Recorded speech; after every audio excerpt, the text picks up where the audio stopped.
मग मी शोधत शोधत इथे त्याच्या घरी गेले.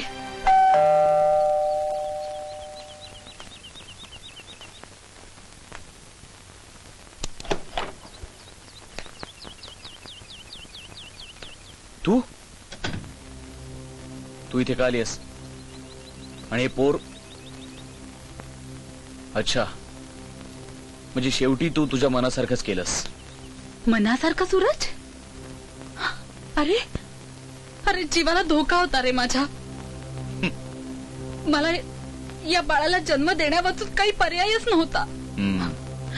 आणि हे सगळं मी एकटीने सहन केलंय. तू मात्र माझी पर्वा न करता मला न सांगता इथे निघून आलास ना. तू याला घेऊन इथे का आलीस? का आलीयस म्हणजे? सूरज, अरे हे आपलं बाळ आहे, आपल्या दोघांचं.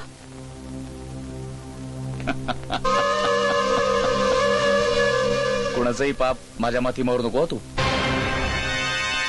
तुमच्या सगळ्या पोरींना बरोबर ओळखतो मी, कळलं? आणि तुला मी आधीच सांगितलं होतं, हे लग्न बाळ ही असली लचंड मी माझ्या मागे लावून घेत नाही. मला फक्त मजा करायची असते. ओके, तू एक काम कर ना, याची काही ती विल्हेवाट लावून टाक आणि तू परत ये ना. आपल्याकडे भरपूर पैसा आहे की नाही, आपण भरपूर मजा करू, भरपूर गंमत करू. आणि तसं तुझ्याकडे भरपूर काही शिल्लक आहे.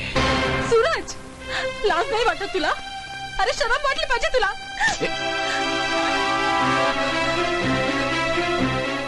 माणूस नाही, जनावर आहेस तू, जनावर. का?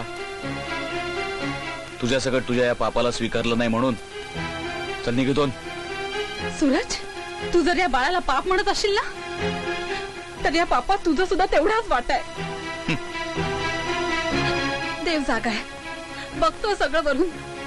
मला माझ्या कर्माची शिक्षा मिळाली, तू तुझ्या कर्माची शिक्षा भोगायला तयार होता. सूरज, सूरज, सूरज थांब. सूरज, सूरज, सोन्यासारखी पोरगी दिली आपल्याला देवानी, माझ्याशी लग्न कर सूरज. सूरज, मी काय करू आता? सूरज, आपल्या बाळाला घेऊन मी कुठे जाणार आहे? तू सांग, मी काय करू? आपलं बाळ वगैरे नाही. परत सांगतोय मी तुला, तुझ्या एकटीचं पाप आहे, तू बघ काय करायचं ते. आणि एवढी लाज वाटत असेल ना, तर टाकून दे ना कुठल्या तरी अनाथालयात. आणि काम कर, तू पण जीव देऊन टाक, म्हणजे सगळीच कटकट मिटली काय.